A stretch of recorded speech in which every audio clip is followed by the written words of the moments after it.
Hey, this is KB. I'm a technologist, thought leader, and self-published author. I've been publishing ebooks, print books, audio, video, and other content online since 2015. I stumbled quite a bit, tried many different types of content, marketing strategies, software tools, and social media streams. Now I'm here to help you learn from my mistakes and find inspiration along the way. We'll take a journey together to leverage your content, dive into practical tips, and test out actionable strategies that move you from posts to profit. This is the Self-Pub Empire Podcast. Hey, welcome back to KB's Self-Pub Empire Podcast. I'm your host, KB, and we're diving some more today into self-publishing, and particularly this is part of my series, the third part of Kindle Direct Publishing, and really how I do it and my recommended steps on moving your book out there into the world and your masterpiece being seen by many, many people. Certainly, we've talked about some other things in the previous podcasts, and I definitely want you to go check those out. We'll link those in the show notes, of course. But certainly this one is about the 5 easy steps to move your book from print to Kindle, moving it from a print to Kindle ebook, which to me is by far the fastest way to do it and the easiest way to move yourself into having both versions of your book, at least 2 versions of the book. You can do hardcovers on Kindle, of course, as well. That's relatively new, but certainly moving from print to Kindle, to me, is a lot easier, a ton easier than trying to move from an ebook into a print book.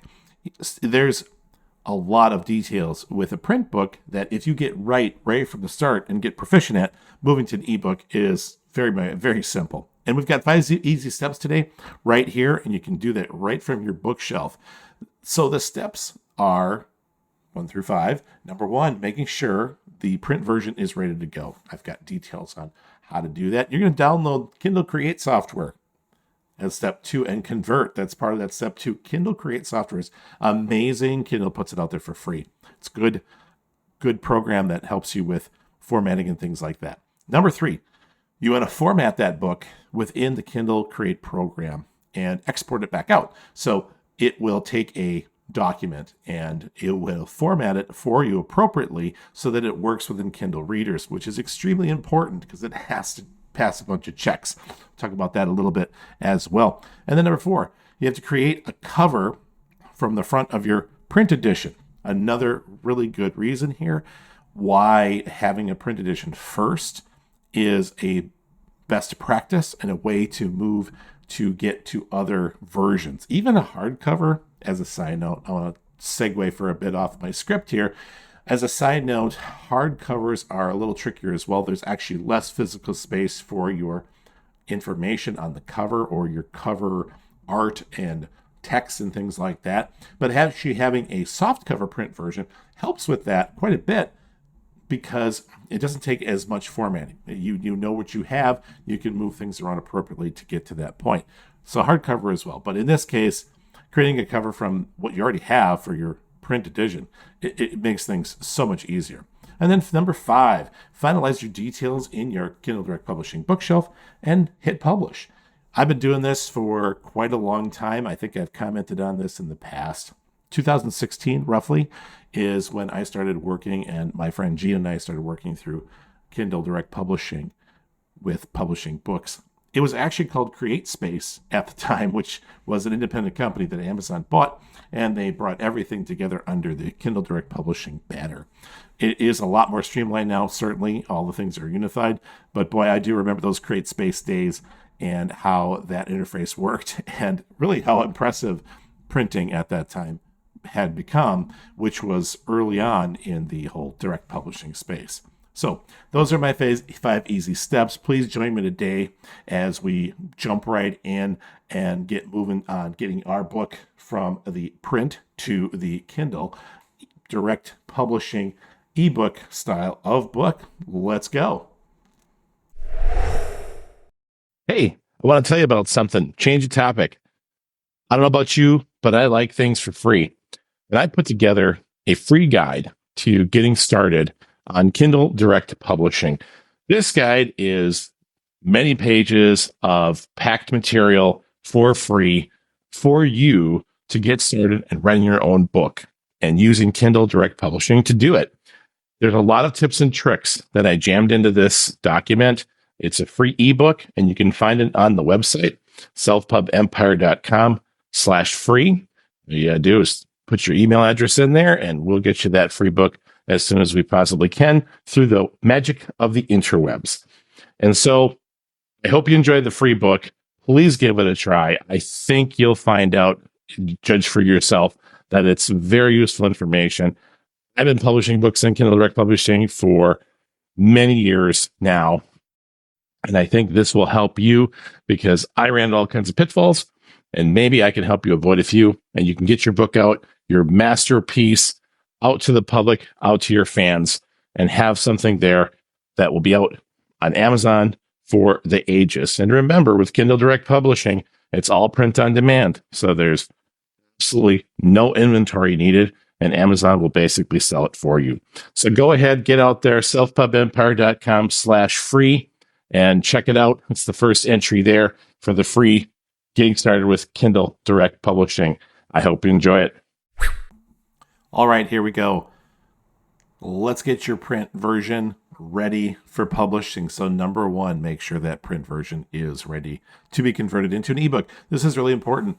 Certainly, if you followed my podcast and you move to doing things the way I would do them, you are already working on a document format that will work for your ebook manuscript because you use it for print manuscript. So the conversion acceptable formats really are the DOCX format or doc format from Word, HTML format, which is a web format. Honestly, I don't know anybody that uses that, so I don't personally recommend it.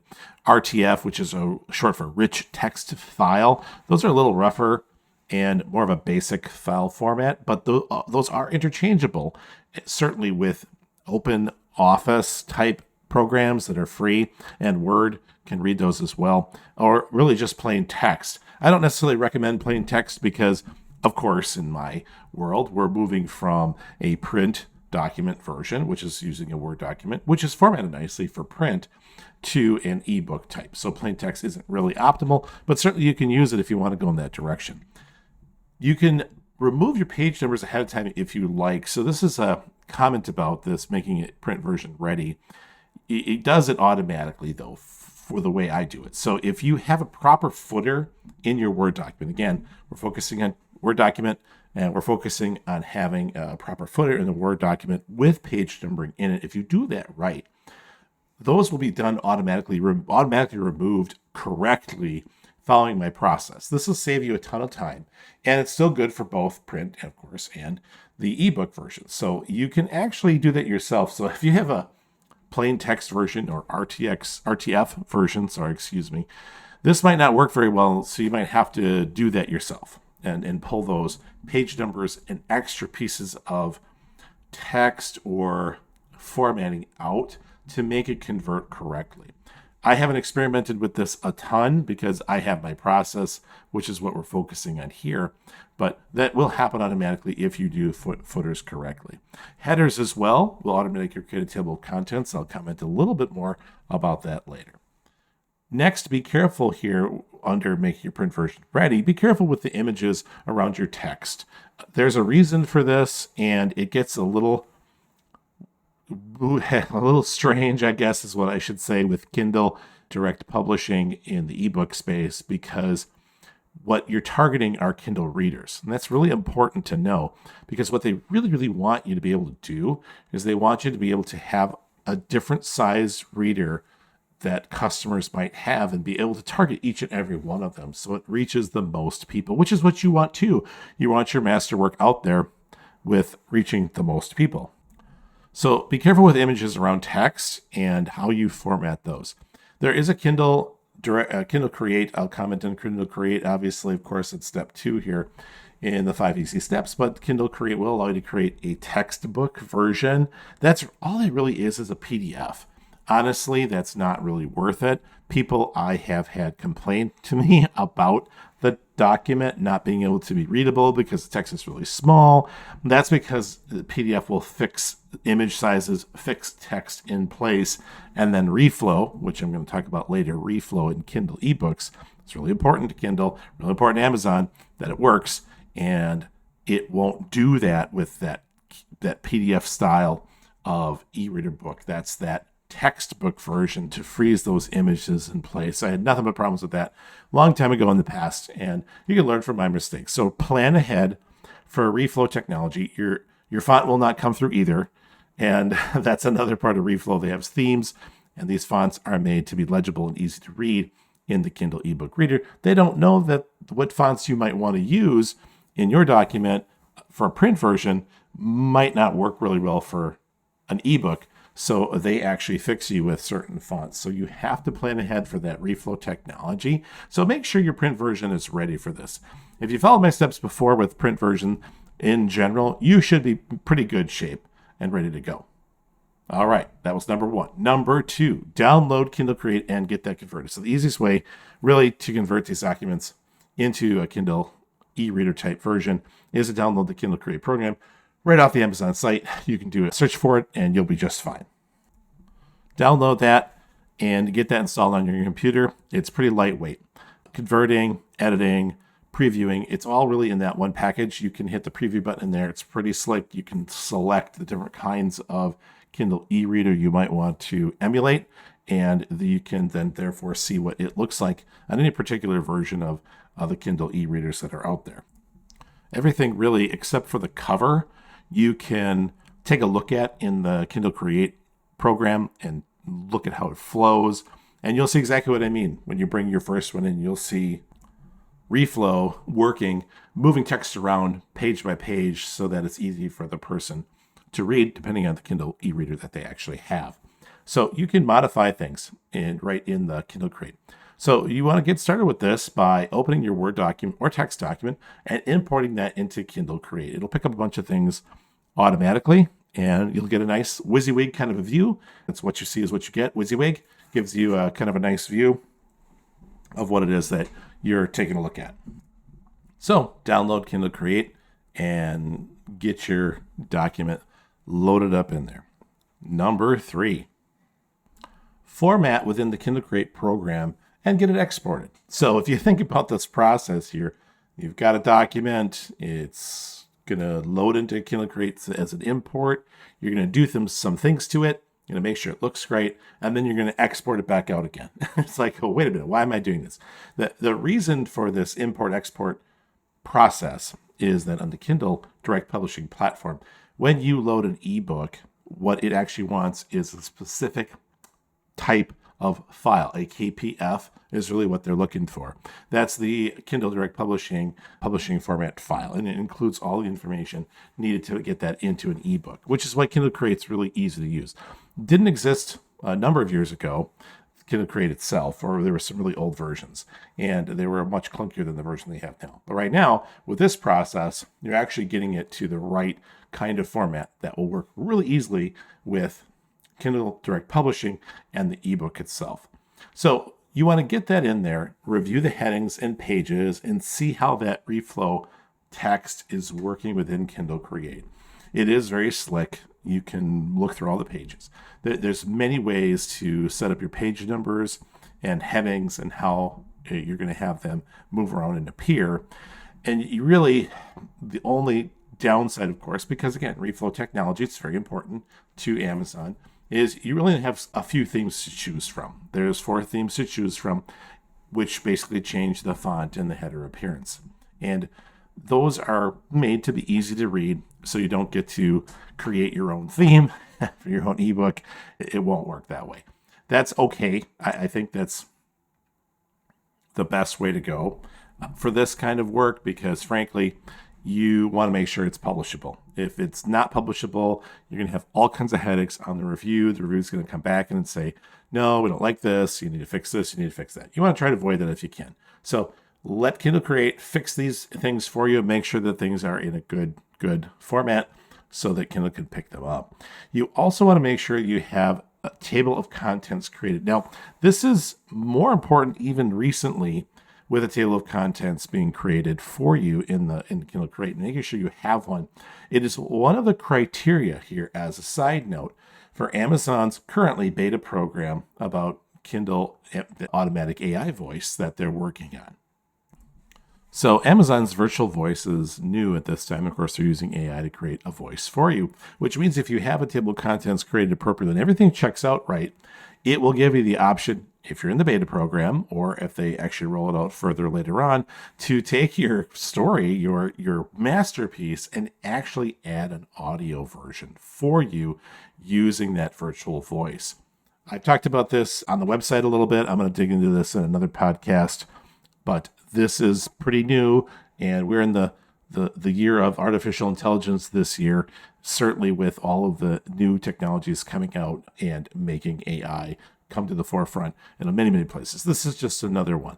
Will virtual voice eliminate actual audio recording professionals who are able to record their voice and do a great job at telling a story or reading a story from an author? I don't think so. I don't think it'll take that over, but it might make a dent in that. Certainly for those authors, it does make it more accessible to have another version of their book. And you can always go back if you don't like the virtual voice and you get popular with your book.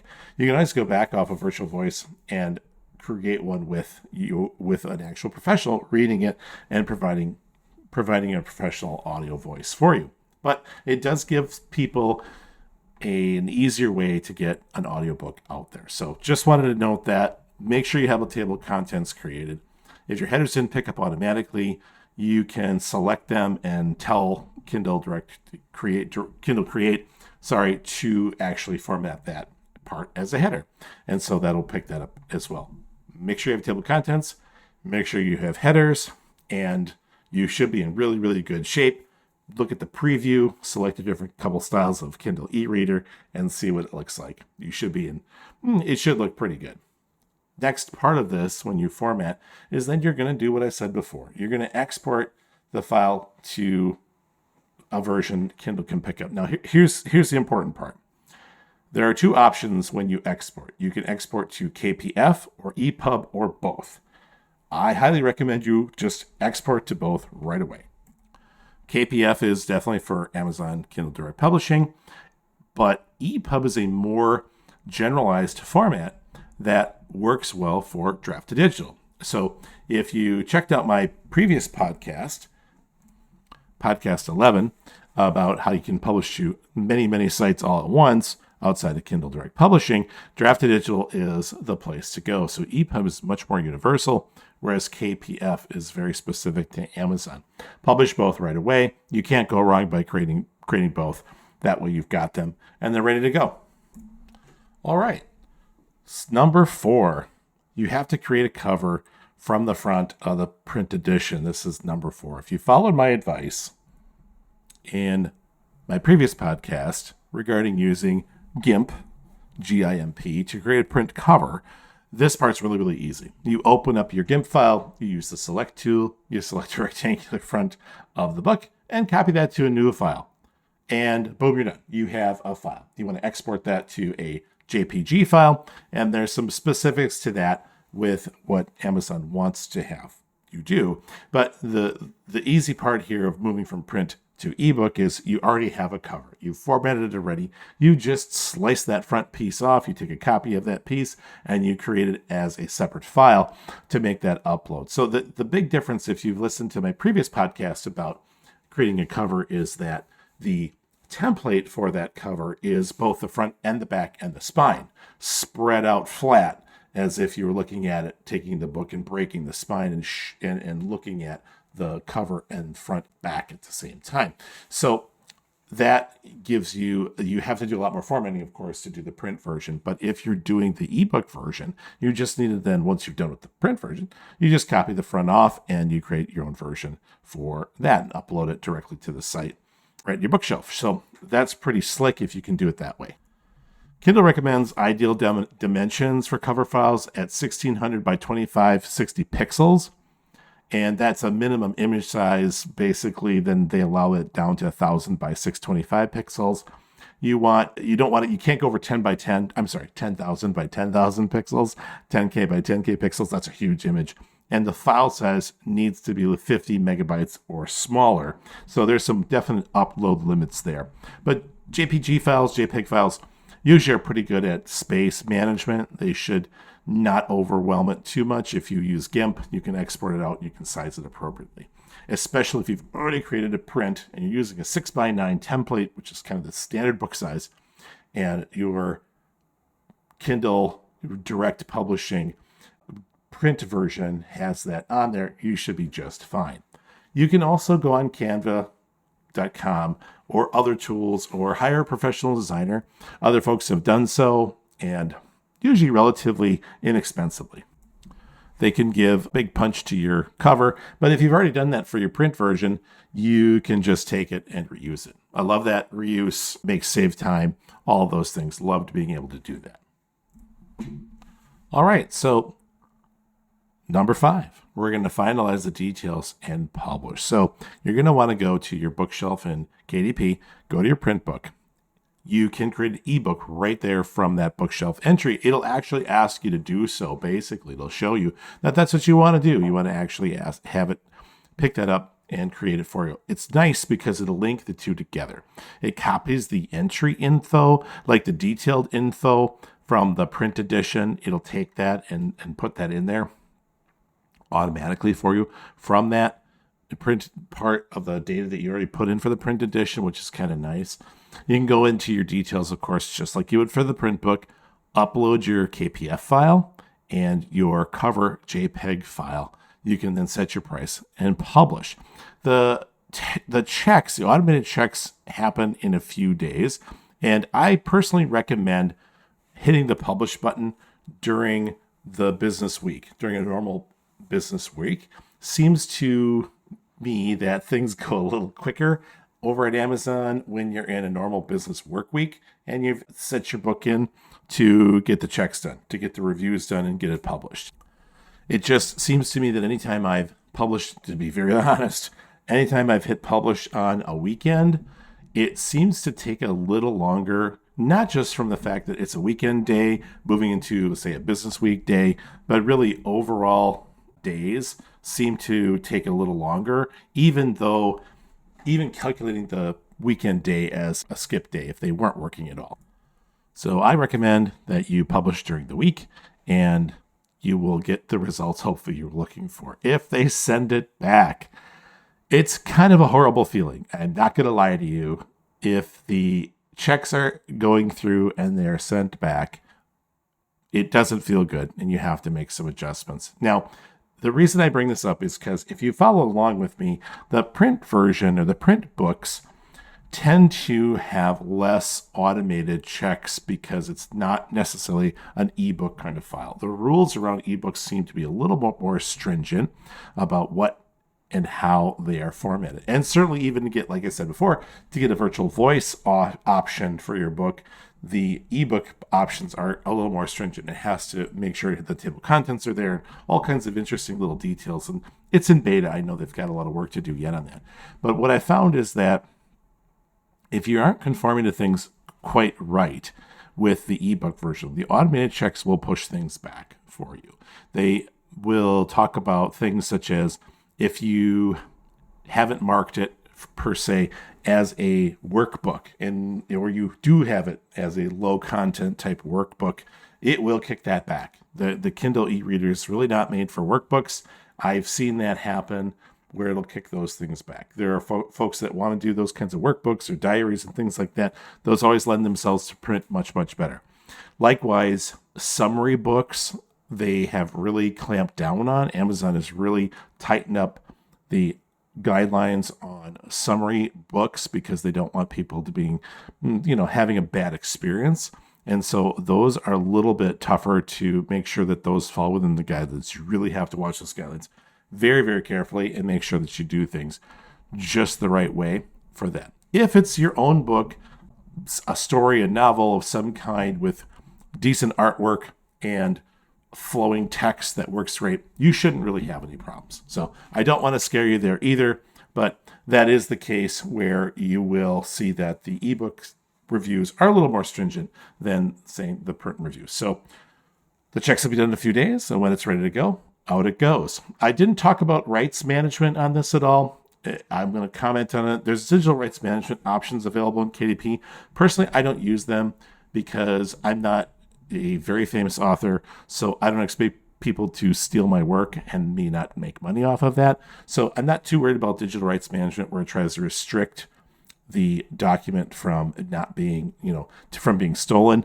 That doesn't really is a problem for me. I can see like really famous authors possibly wanting to do that, but not certainly for most self-published authors. The other part too is I would not necessarily go with exclusive rights on Kindle Direct Publishing. There's definitely some downsides to doing that, but the upside is that you can publish outside of Kindle. And certainly as a bonus, if you went to podcast number 11 and checked out how to publish on Draft Digital, you don't have exclusive rights on KDP. You can basically upload your EPUB manuscript, like I hinted at before, right into Draft Digital and publish out to Barnes & Noble and a whole bunch of slew of different things, Overdrive for libraries and so on and so forth, and have those published out directly to an enormous amount, 99% of the outlets that are out there for publishing ebooks and so on and so forth. And Draft Digital has definitely grown, even since I've talked about them last, where they've added print capabilities as well. You can create print books on Draft Digital also, and they have a printing arm there as well. And there's a whole bunch of outlets that they're connected to, 15 plus at least, if not more, and they keep growing. Of course, that market changes too. Some of the outlets change, merge, go away, or do other things like that. But hey, check out podcast 011 for details. You can check that out on our website selfpubempire.com, and see exactly what it is that I'm talking about. But that's the little bonus part there too, because you can reuse everything that you learned here and carry that right over to Draft Digital and publish quite a bit. I think the amount of time, if I remember correctly, that it took me to go from once the print version was done and I was ready to publish an electronic version, it took me maybe 30 minutes to get it back up on Kindle Direct Publishing and published there as an ebook, and another 5 more minutes, maybe less, to take that document, copy all my details over to draftdigital.com, and add that book to my bookshelf and hit publish there as well.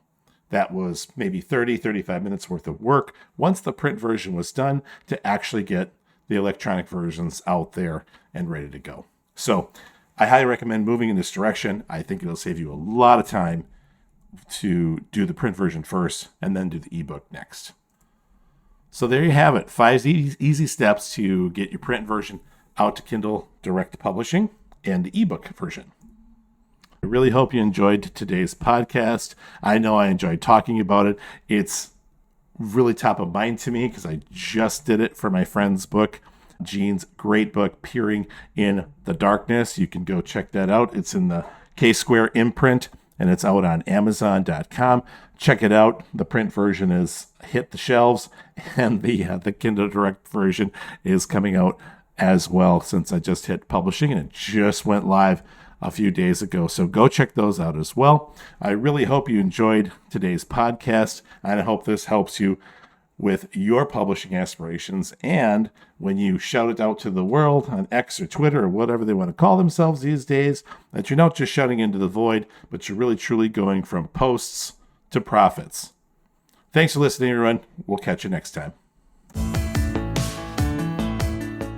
Hey, congratulations. You just listened to another episode of the Self-Pub Empire podcast. I really hope you found something inspiring, useful, and actionable for your own entrepreneurial and business aspirations. Let's keep connecting as solopreneurs, authors, and online creators of all kinds.